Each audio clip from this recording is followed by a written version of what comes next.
Amigos, seguimos hablando de este magnífico invento de la primera revolución informática, que es la imprenta, y de su inventor Johann Gutenberg. Y estamos hablando de esa Biblia de 42 líneas. Se pueden imaginar el secretismo con el que se trabajó eso, porque a ninguno de ellos, ni a Fust, ni a Gutenberg, ni al sobrino, ni al yerno, le interesaban que eso se supiera. Entonces era un misterio. Decían que estaban trabajando en fundición de metales para vendérselo a los peregrinos y a la gente religiosa, y tenían aquel trabajo oculto fundiendo plomo y haciendo cosas, hasta que tienen, bueno, esta cuestión de... Porque ellos sabían, ellos estaban claros, sobre todo Juan Fust, que era el hombre del dinero, que eso era una mina de oro.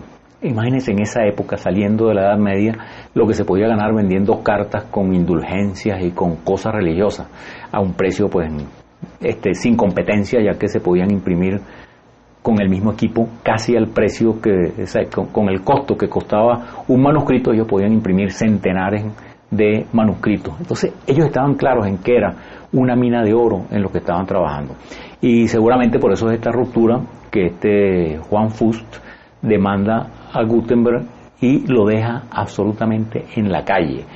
Gutenberg muere arruinado, que al final lo mantienen entre el arzobispo de Nassau y otro caballero de nombre Konrad Hummerich.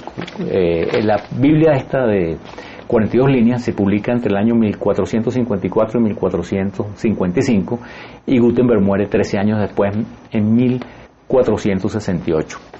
De esa Biblia se hacen más o menos 150 ejemplares, posiblemente un poco más o menos 120 eran en papel, e imagínense ustedes, todavía como 30 en pergamino, en pieles, y de esos se conservan, completos e incompletos, se conservan como 33 en papel y 13 en pergaminos. Pero cuando la gente ve eso, es una revolución que es copiada en Europa y se comienza a extender. Fíjense que hay un concepto que se llaman los incunables, los libros incunables. Los libros incunables son los libros de cuna, o sea, los primeros bebés libros, los primeros libros impresos, que son los libros que se imprimen a partir de esta Biblia, en 1455, hasta el día de Pascua de 1501, vamos a decir en el siglo XV básicamente. En el siglo XV se imprimen entre 15 y 20 millones de libros, porque eso se extiende por Europa, empiezan a copiar la idea. En Venecia se convierte en un centro muy grande de impresión, igual París, y se van regando imprentas por todas partes del mundo. Y estos incunables, bueno, les repito, son entre 15 y 20 millones, pero el siglo siguiente, el siglo XVI, ya se imprimen más de 200 millones de libros, y el siglo XVII más de 500, y el siglo XVIII más de 1000, o sea, con los que les quiero decir que vean que realmente esta fue una gran revolución que democratizó el conocimiento, que provocó cambios inmensos, hasta influyó en la ortografía, ya que se empezaron a poner reglas de puntuación, el punto, la coma de los párrafos, y hasta poner orden en la ortografía y en la gramática de cómo se escribían las cosas, porque ya salían impresos montones de ejemplares, y todavía hasta hay quien dice que fue como el primer capítulo de una revolución industrial, ya que se industrializó un trabajo manual. Bueno, amigos, esa es la historia que les queríamos contar de este caballero Johann Gutenberg, que inventó o reinventó la imprenta, como ustedes quieran, pero realmente él fue el que descubrió América. Él fue el que vio la imprenta con nuevos ojos y consiguió que se hiciera una revolución informática a raíz de su invento. Por lo demás, les menciono que en Holanda hay un caballero que se llama Laurens Jackson Kostner, que tiene varias estatuas allá en Holanda, y les mostramos algunas, al que también los holandeses le atribuyen que hizo una imprenta un poco antes que Gutenberg. Pero lo que sí estamos seguros es que esa gran revolución y esa gran expansión del conocimiento fue gracias a la imprenta de Gutenberg. Muchísimas gracias, y vamos ahora a nuestra acostumbrada sesión Educando a nuestros padres.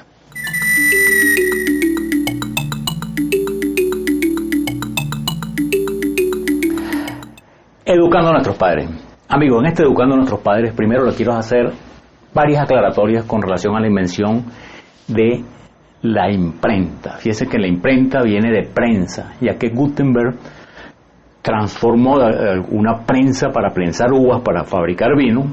Esa prensa, bueno, le quitó la parte que era el barril donde se ponían las uvas y dejó una cosa planita, y fabricó su imprenta, que con ese mismo mecanismo presionaba, era hojas de papel para hacer libros. Otro aporte muy importante de él es que él a la tinta le añadió algo que la ponía más viscosa, le añadió como grasa.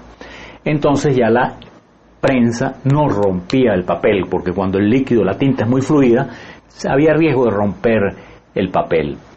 Otra cosa muy importante es que, miren, hay una cosa que es el cambio de las edades, y la Edad Media se termina en ese siglo XV y comienza lo que se llama la Edad Moderna. Y hemos hablado siempre de que hay un par de acontecimientos que son a los que se le atribuyen ese cambio, que son la caída de Constantinopla el año 1453 y el descubrimiento de América 1492.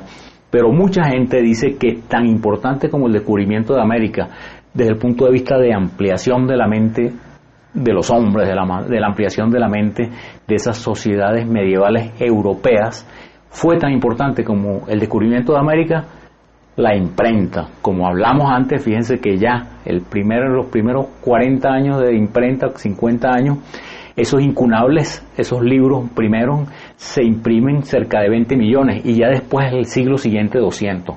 Eso fue un cambio que tuvo un gran impacto en el cambio de edad media a edad moderna.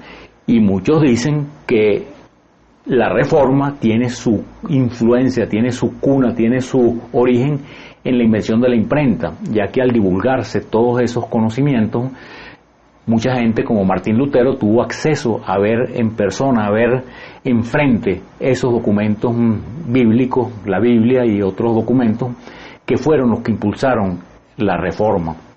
Es importante decir que en esa época el 70 y tanto % de los libros se escribían en latín, no solamente los religiosos, los libros científicos, todo se escribía en latín. Y no solamente eso, sino como la mitad, obviamente eran temas religiosos.